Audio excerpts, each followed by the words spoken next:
이제 교회력으로 사순절이 시작이 되어졌습니다. 예수님의 발자취를 따르는 40일의 여정을 출발하게 되었는데 우리 주변에 계신 분들과 사순절을 시작하시면서 우리 같이 인사하면 좋겠습니다. 경건과 절제와 나눔의 삶을 사십시오. 같이 한번 인사하실까요? 경건과 절제와 나눔의 길을 걷는 이번 사순절 여정이 되시기를 바랍니다. 오늘은 사순절을 시작하면서 계속하고 있는 로마서의 말씀 가운데 오늘은 선으로 악을 이기는 방법, 선으로 악을 이기는 방법이라고 하는 말씀을 같이 한번 상고해 보고자 합니다. 예수님의 십자가 사건이야말로 선으로 악을 이기신 가장 확실한 또 가장 명확한 방법이 되기에 우리가 사순절을 시작하면서 우리에게 주시는 교훈이 크다라고 생각을 합니다. 자, 이렇게 오늘의 말씀의 주제는 선으로 악을 이긴다. 그래서 선함과 악함이 오늘 말씀의 주제인데 이러한 관점을 가지고 저희가 쭉 살펴보고 있는 이 로마서 말씀을 다시 한번 복기해 보시면 이 로마서 말씀 안에 우세종의 변화가 있음을 보게 되어집니다.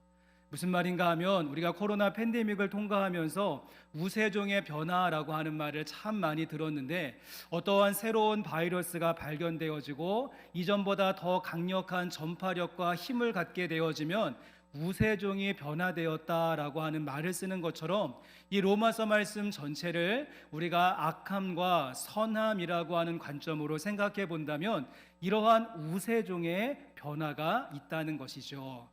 한번 확인을 해보시면 로마서 말씀을 처음 출발할 때 로마서 초입 부분에 로마서 1장 29절과 30절 말씀을 보여주시면 우리가 구원받기 이전에 우리가 복음을 알기 이전에 우리의 죄악된 모습을 이렇게 소개했습니다. 29절과 30절 말씀에 곧 모든 불의, 추악, 그리고 탐욕, 악의가 가득한 자요 사기, 살인, 분쟁, 시기, 시기 멀어가지고 시기, 살인, 분쟁, 사기, 악독이 가득한 자요 수근수근하는 자요 비방하는 자요 하나님께서 미워하시는 자요 능욕하는 자요 교만한 자요 자랑하는 자요 악을 도모하는 자요 부모를 거역하는 자요. 여러분 어떻습니까? 제가 힘주어서 읽은 단어가 악이라고 하는 말인데요, 한마디로 악이 가득한 세상, 그래서 이 악함이 우세종이 되어져서 이 땅을 지배하고 다스리고 또 통치하고 장악하고 있었다는 사실입니다. 로마서 3장 12절 말씀도 보시면 다 치우쳐 함께 무익하게 되고 선을 행하는 자가 없나니 하나도 없도다라고 말하면서 이 악함의 힘이 얼마나 강력했는지 선을 행할 수 있는 능력과 힘을 다 잃어버린 모습, 이렇게 악함이 우세종이 되어져 있는 모습으로 우리가 로마서 말씀을 출발했습니다. 하지만 로마서 말씀을 계속해서 전개시켜 보시면 로마서 말씀 중간에는 이런 악함이 우세종이 되어져 있는 세상 가운데 하나님의 한 의, 그래서 예수 그리스도의 십자가, 예수 그리스도의 보혈이라고 하는 의가 나타남으로 말미암아 우리가 하나님의 선하심을 맛보아 알게 되었다라고 사도 바울은 소개했습니다. 하지만 아직까지도 문제가 있습니다. 하나님의 선하심이 우리 가운데 주어지기는 했지만 그 선함이 우리들의 삶 속에 우세종이 되지는 못했던 것이죠. 로마서 말씀 중반부에 있었던 사도 바울의 탄식을 다시 한번 들어보시겠습니까? 로마서 7장 19절과 21절 말씀 보시면 내가 원하는 바 선은 행하지 아니하고 도리어 원하지 아니하는 바 악을 행하는도다. 그러므로 내가 한 법을 깨달았노니 곧 선을 행하기를 원하는 나에게 악이 함께 있는 것이로다 라고 말하면서 하나님의 의를 통해서 하나님의 선을 맛보기는 했지만 그 선이 우리들의 삶을 전체를 총괄하지 못하는, 그래서 악과 선이 공존하고 있는 모습, 내 마음속에 선을 행하고 싶고 선을 알기는 하는데 악한 세력의 그 장악하는 힘도 여전히 만만치 않아서 우리 안에 선과 악이 공존하는 모습, 그래서 오호라 나는 곤고한 사람이로다 탄식할 수밖에 없는 말씀을 저희가 함께 보셨습니다. 자, 이제 이러한 흐름을 가지고 오늘의 본문의 말씀인 여러분 로마서 12장 말씀으로 건너와 보시면 좋겠습니다. 사도 바울은 이제 12장 말씀을 통하여서 우리에게 강력한 도전의 메시지를 선포하는데요. 무엇이라고 이야기하는가 하면 우리가 지금까지 악함이 우세종이었던 그런 세상 속에서 복음이신 예수님의 은혜로 구원함을 받았다라고 한다면, 그리고 여전히 지금 내 안에서 악과 선이 공존하고 있고 경쟁하고 있는 그러한 시간들을 통과하고 있다라고 한다면, 여기에서 멈추는 것이 아니라 이제 한 걸음 더 나가서 이 하나님의 선하심이 우리의 삶을 다스리고 통치할 수 있도록, 하나님의 선함이 우리의 생활 속에 우세종이 되어질 수 있도록 선으로 악을 이기십시오라고 하는 말씀이 오늘 말씀의 큰 주제가 되는 것이죠. 여러분, 그러기에 로마서 12장 말씀에 보시면 선함이라고 하는 말로 가득 차 있는 것을 보게 됩니다. 다음 슬라이드를 보여주시면 12장 2절 말씀에 하나님의 선하시고 기뻐하시고 온전하신 뜻이 무엇인지 분별하도록 하라라고 말씀하셨고요. 12장 9절에는 사랑에는 거짓이 없나니 악을 미워하고 어디에 속하라입니까? 선에 속하라. 12장 17절은 아무에게도 악을 악으로 갚지 말고 모든 사람 앞에서 선한 일을 도모하라. 그리고 마지막 절인 12장 21절 말씀에 악에게 지지 말고 선으로 악을 갚으라. 여러분, 12장 말씀의 구조가 보이십니까? 하나님의 선하신 계획과 뜻부터 시작해서 악을 미워하고 선에 속하라, 악으로 악을 갚지 말고 선한 일을 도모하라, 악에게 지지 말고 선으로 악을 이기라. 선함에 대한 말씀으로 가득 차 있습니다. 우리가 살아가는 현실적인 삶에 여전히 악한 일들이 많이 벌어진다라고 할지라도, 악한 방법이 잘 통하는 것처럼 보이고 악한 자들이 떵떵거리며 잘 먹고 잘 살고 악이 득세하고 악이 유행하고 악이 사회적 코드가 된다라고 할지라도, 어둠이 빛을 이길 수 없는 것처럼, 거짓이 진리를 이길 수 없는 것처럼 선으로 악을 이기십시오. 우리들의 삶 속에 선함이 우세종이 되게 하고 그 선함이 우리의 삶을 이끌어갈 수 있도록 새로운 삶을 결단하십시오. 여러분, 이 말씀이 저와 여러분에게 주시는 하나님의 선하신 뜻이 되는 줄로 믿습니다. 자, 그럼 오늘 설교의 제목이 주보를 보시면 선으로 악을 이기는 방법인데요. 그럼 좀 더 구체적으로 우리가 어떻게 할 때 이 하나님의 선함으로 악을 이길 수 있을까요? 선으로 악을 이길 수 있는 기술과 방법은 무엇인가? 우리가 함께 본문 말씀을 통하여서 두 가지의 승리 공식을 찾아보고 여러분들에게 소개하고자 합니다. 자, 두 가지 가운데 우선적으로 우리가 선으로 악을 이길 수 있는 방법은 무엇인가 하면, 우리 가운데 공감의 모습이 있게 될 때, 저와 여러분 안에 공감의 능력이 있게 될 때, 그것이 선으로 악을 이기는 방법이 된다는 사실입니다. 자, 본문 말씀 가운데 15절 말씀 보시겠습니까? 15절 말씀에 즐거워하는 자들과 함께 즐거워하고 우는 자들과 함께 울라라고 말하면서 함께 즐거워해 줄 수 있고 함께 울어줄 수 있는 공감에 대한 말씀을 이야기하죠. 아시는대로 이 편지의 말씀을 받고 있었던 로마 교회는요, 현재 세상이라고 하는 그 악한 세상에서 많은 성도들이 고난과 역경, 환난과 핍박 가운데 있었던 상태였습니다. 악의 화신이었던 로마 황제로부터, 불의한 세상의 권력으로부터, 그리고 악랄한 로마의 정권으로부터 그들은 예수님을 믿는다는 이유만으로 정말 일주일 내내, 한 주간 내내 그 악에 시달리고 악으로 핍박을 받고 고난 가운데 있고 또 너무도 어려운 환경 가운데 놓여 있다가 그들이 주일날이 되면 로마 교회라고 하는 공동체로 함께 모이게 되었던 것입니다. 여러분, 그러니 이렇게 모여든 그 교회 성도들 가운데 일주일 내내 악과 고군분투하며 그 악을 통하여서 고난과 핍박 가운데 있었던 사람들에게 여러분이 보시기에는 가장 필요한 것이 무엇이고 가장 우선적인 것이 무엇이라고 생각을 하십니까?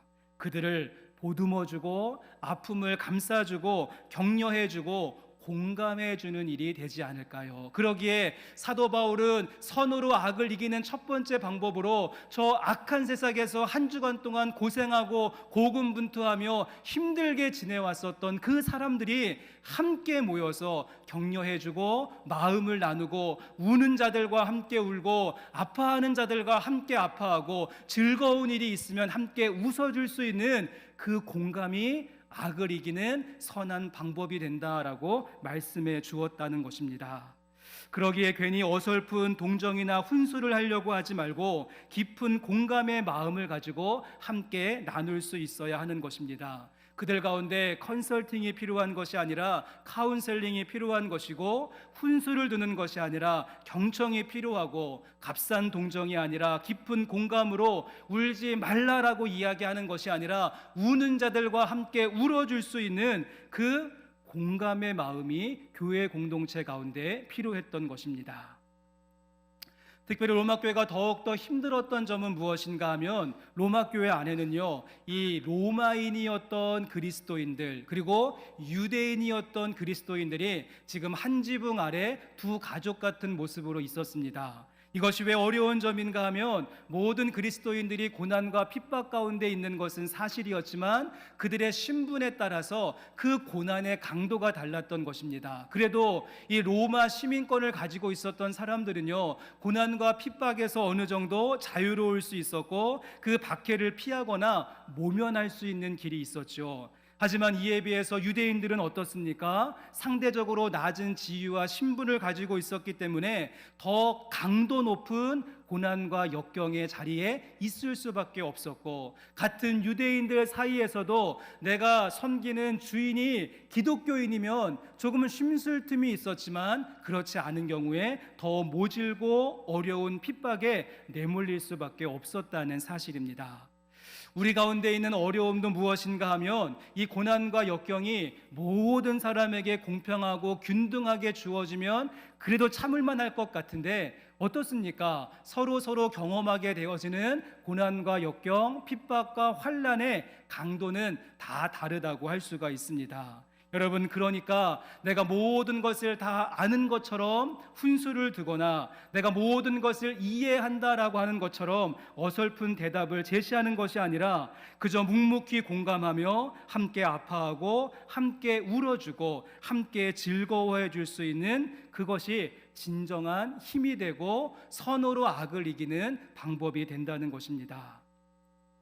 가끔씩 우리 가운데도 깊은 상처와 아파하고 있는 사람을 보면서 우리가 위로한답시고 하나님의 말씀 성경 구절을 마구마구 들이댐으로 말미암아서 오히려 상처에 소금을 뿌리는 경우가 종종 있음을 보게 됩니다. 아이고, 나는 기도하니까 직장 상사가 달라지던데, 나는 금식을 하니까 남편이 바뀌던데, 나는 철야 기도하니까 자식들이 돌아오던데, 기도해봐, 금식해봐, 철야해봐. 물론 맞는 말이긴 하지만 꼭 우리에게는 이렇게 맞는 말도 재수없게 하는 은사가 있는 것 같습니다. 우리가 상대방의 형편과 그 처지를 충분하게 공감하지 못한 채, 헤아려 보지 못한 채 마구마구 들이대는 성경 구절, 조언과 훈수는 오히려 종교적인 폭력이 될 수도 있다는 사실입니다. 안도연 시인이 쓴 너에게 묻는다라고 하는 시가 있는데, 이 시의 내용이 이렇습니다. 너에게 묻는다 한번 보여주시면, 연탄재 함부로 차지 말라. 너는 누구에게 한 번이라도 뜨거운 사람이었느냐? 자신의 몸뚱아리를 다 태우며 뜨끈뜨끈한 아랫목을 만들던 저 연탄재를 누가 함부로 발로 찰 수 있는가? 자신의 목숨을 다 버리고 이제 하얀 껍데기만 남아있는 저 연탄재를 누가 함부로 발길질 할 수 있는가라고 하는 시이죠. 여러분, 잘 모르고 내가 충분히 공감하지도 못하면서 함부로 답을 제시하고 함부로 조언하고 함부로 성경 구절을 들이대고 함부로 훈수하려고 하는 것이 아니라, 이런 악한 세상 가운데 하얗게 타버린 연탄재 같은 사람들, 우리가 함께 가슴에 품고 충분히 공감하며 함께 먼저 울어주고 함께 아파해주고 함께 즐거워하고 함께 웃어줄 수 있는, 여러분, 그 공감의 능력, 능력이 우리 가운데 선으로 악을 이길 수 있는 선명한 방법이 되는 줄로 믿습니다.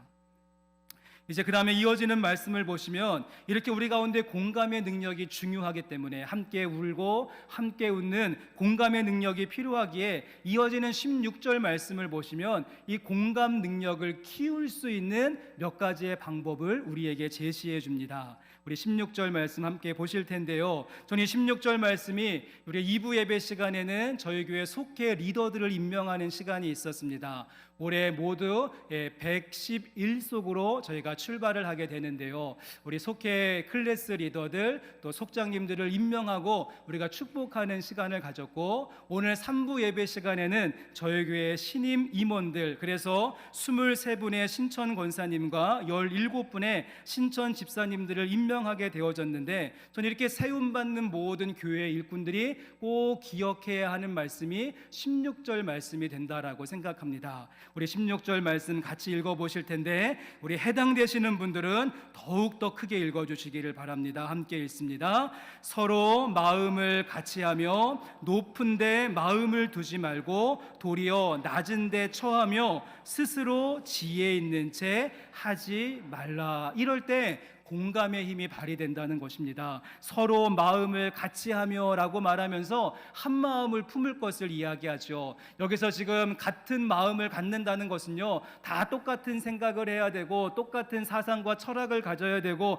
똑같은 유니폼 입고 똑같이 행동해야 된다, 그런 말씀의 의미가 아니라 서로의 모습이 다르고 기질이 다르고 추구하는 방향성이 다르다고 할지라도 아름다운 조화 또 하모니를 만들어내고 밸런스를 만들어낼 수 있어야 된다라고 하는 말씀이 됩니다. 또한 우리가 서로 마음을 같이 하기 위해서는 그 다음에 이어지는 말씀, 높은 데 마음을 두지 말고 도리어 낮은 데 처하며 라고 말하며 겸손함과 낮아짐을 요구하고 있는 것이죠. 나는 옳고 너는 틀렸다. 나는 알고 있고 너는 몰라. 나는 많이 배웠고 너는 못 배웠고, 나는 신앙의 깊이가 깊고 너는 신앙의 깊이가 낮지 않은가. 나는 세상의 이치를 알고 있고 너는 모르니 자, 지금부터 내가 하는 말 잘 들어. 이런 식의 교만함이 아니라 우리가 신앙의 깊이가 깊어지면 깊어질수록, 나에게 직분과 사명이 주어지면 주어질수록, 여러분의 인생의 연륜과 나이가 많아지면 많아질수록 우리는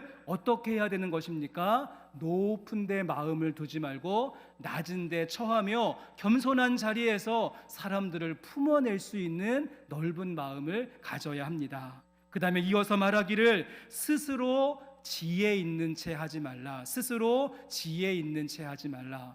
사도 바울은 지금까지 로마서 1장부터 11장까지의 말씀을 통하여서 지혜에 대해서 설명하려고 무단히 노력을 했습니다. 특별히 어떠한 지혜인가 하면 로마의 철학자들이 말하는 지혜가 아니라, 유대인들이 이야기했었던 율법의 지혜가 아니라 그리스도의 지혜, 십자가의 지혜가 무엇인지를 1장부터 11장 말씀을 통해서 이야기했는데, 그 지혜를 깨달은 사람도, 그 지혜를 마음속에 담은 사람도 지혜 있는 채 하지 말고 그 지혜를 가지고 그들의 행동을 통하여서 겸손하게 낮은 자리에서 같은 마음을 품고 낮은 자리에서 모든 사람들 품어낼 때 그 안에 공감의 능력이 있다라고 말씀하고 있는 것입니다.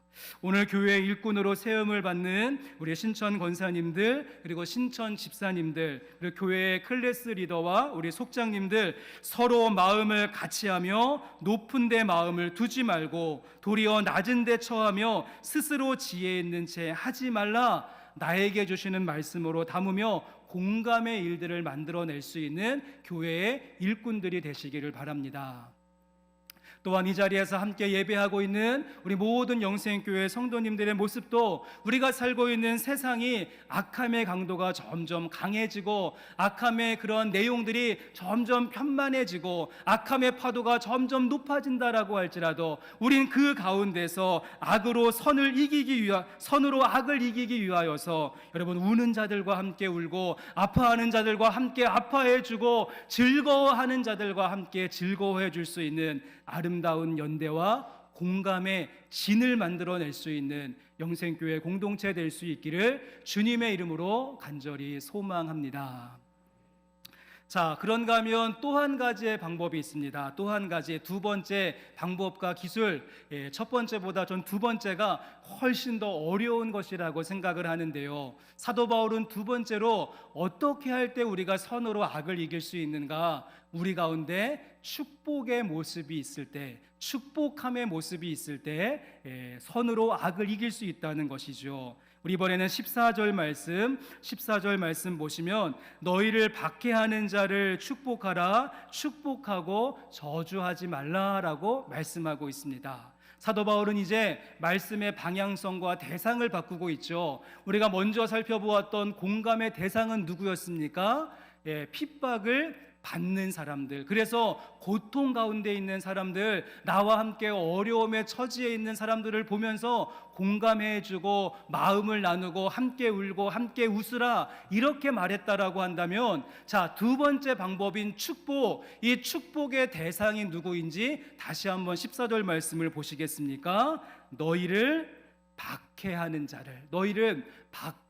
자를 축복하라, 축복하고 저주하지 말라. 누구입니까? 나를 박해하는 사람들, 나를 핍박하는 사람들, 나를 향하여서 그 채찍을 휘두르는 사람에게 그렇게 하라는 것입니다. 여러분 정말 그렇게 하실 수 있으시겠습니까? 여러분 정말 그렇게 여러분 속에서 나를 박해하는 사람들에게 여러분 축복의 모습을 나타내실 수 있으시겠는지요? 우리가 앞에서 이야기했었던 것은 조금 가능해 보입니다. 핍박을 받는 사람들, 어려움 가운데 있는 사람들, 마음을 나누고 위로하고 함께 격려해 줄 수 있는 것, 우린 할 수 있을 것 같은데, 이 두 번째 말씀, 저 원수 같은 사람들, 나를 박해하고 나를 해하려고 하고 나에게 돌을 들고 침을 뱉고 그리고 칼을 들이대는 사람을 향하여서 당신은 사랑받기 위해 태어난 사람. 여러분 축복의 노래를 불러주고 저주하지 않고 축복하는 것 가능하시겠습니까? 아이고, 저 같으면 못할 것 같습니다. 오늘 말씀 가운데 사도 바울은 여러분 15절 말씀에서 박해를 받는 사람들을 향한 공감을 말하기 전에 먼저 14절 말씀에서 너희를 박해하는 자들을 저주하지 말고 축복해야 된다라고 하는 말씀을 주었다는 사실입니다. 여러분 드라마 보시는 거 좋아하십니까? 요즘 어떠한 드라마를 재미있게 보시는지요? 우리가 재미있는 드라마를 만나면 정말 밤을 새워가면서 1편부터 마지막 편까지 정주행을 하는 경우가 있는데, 그 이유가 무엇인가 하면 드라마가 재미있는 모습도 있지만 많은 사람들이 여기에 나오는 그 주인공 항상 가련하지 않습니까? 그 가련한 주인공과 마음의 공감을 가지고 이 사람 어떻게 해야 되나 막 전전긍긍하면서 공감의 마음을 가지고 드라마를 보시는 경우가 많고요. 저 같은 경우는 그 드라마를 보면서 저 더럽고 치사하고 사악한 캐릭터를 가진 저 악당이 결국에 어떻게 심판을 받는가, 빨리 그 모습을 보기 위해서 끝까지 드라마를 보는 경우가 있습니다. 한국 드라마의 전형적인 패턴, 권선징악. 그래서 그 가련했었던 주인공은 마침내 행복한 모습으로 끝나고, 그 주인공을 그렇게 괴롭히던 시어머니는, 그렇게 갑질을 하던 사장님은, 그렇게 사리사욕을 챙기던 그 정치인은 결국에 심판받고 망하고 끝나는 모습을 보면서 거봐, 내 너 그럴 줄 알았다. 여러분 이 말씀 한마디 하기 위해서 드라마 보시는 것 아니겠습니까?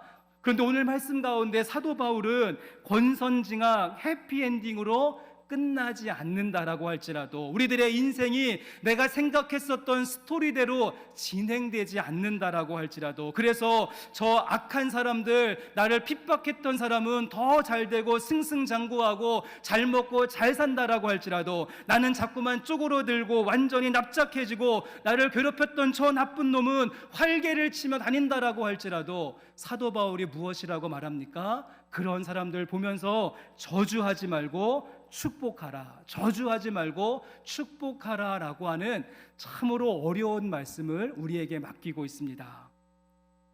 또한 드라마에 보시면 어떠한 경우가 있는가 하면 가끔씩 이 주인공이요, 이제 악당하고 딱 마주했을 때 이 악한 사람을 물리치기 위해서 주인공이 악한 계획을 세우고 악한 수단과 방법을 가지고 이 나쁜 사람을 물리치는 경우가 종종 있죠. 그러면 시청자들이 와, 잘한다라고 박수를 치며 통쾌함을 느끼는 경우가 종종 있지 않습니까? 그런데 오늘 말씀 가운데 사도 바울은 그것도 안 된다라고 우리에게 분명하게 말씀합니다. 17절 말씀 보십시오. 17절 말씀에 아무에게도 악을 악으로 갚지 말고 모든 사람 앞에서 선한 일을 도모하라 라고 말하면서 바울이 무엇이라고 말합니까? 악을 악으로 갚지 말라, 그와 같은 똑같은 방법으로 대항하지 말라라고 말씀하고 있습니다.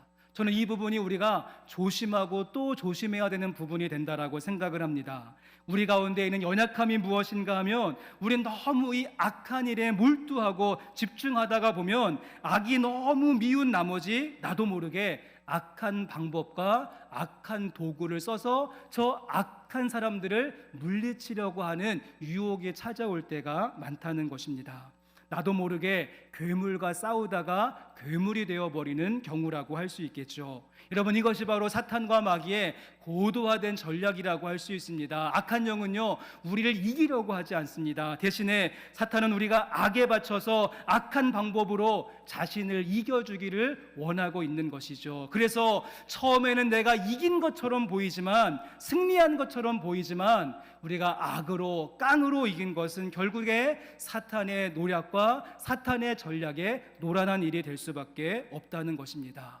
예수님을 체포하기 위해서 로마의 군병들과 유대의 당국자들이 왔을 때 어떤 일이 있었습니까? 베드로가 칼을 뽑아가지고 옆에 있었던 말고라고 하는 사람의 귀를 자르는 그런 일이 있지 않았습니까? 예수님께서 말씀하시기를 그 칼을 칼집에 다시 꽂으라, 칼로 흥한 자는 칼로 망할 것이다 라고 말씀하셨다는 사실입니다. 그러면서 우리 주님은 악을 악으로 갚는 방법이 아니라 십자가를 세우며 선으로 악을 이기는 모습을 우리에게 보여주셨습니다.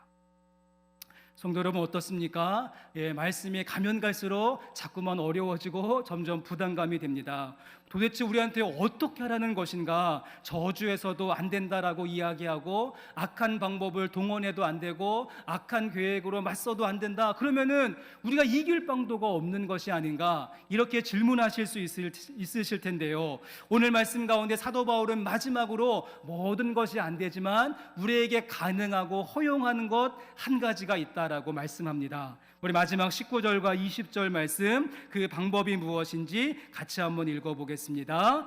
내 사랑하는 자들아, 너희가 친히 원수를 갚지 말고 하나님의 진노하심에 맡기라. 기록되었으되 원수 갚는 것이 내게 있으니 내가 갚으리라고 주께서 말씀하시니라. 내 원수가 줄이거든 먹이고 목마르거든 마시게 하라. 그리함으로 내가 숯불을 그 머리에 쌓아 놓으리라. 아멘. 여러분, 사도 바울이 제시하고 있는 우리가 할 수 있는 유일한 한 가지는 하나님의 진노하심에 맡기라라고 말씀하고 있다는 사실입니다. 내가 스스로 원수를 갚으려고 하다가 보면 저주의 말이 나올 수밖에 없는 것이고, 내 힘으로 해결하려고 하다가 보면 악한 방법이 동원될 수밖에 없는 것이 우리가 가지고 있는 본성이라는 것이죠. 그러기에 내가 무엇인가 하려고 노력하지 말고 하나님의 진노하심에 맡기라. 원수를 갚고 그 악한 자들을 벌하는 것은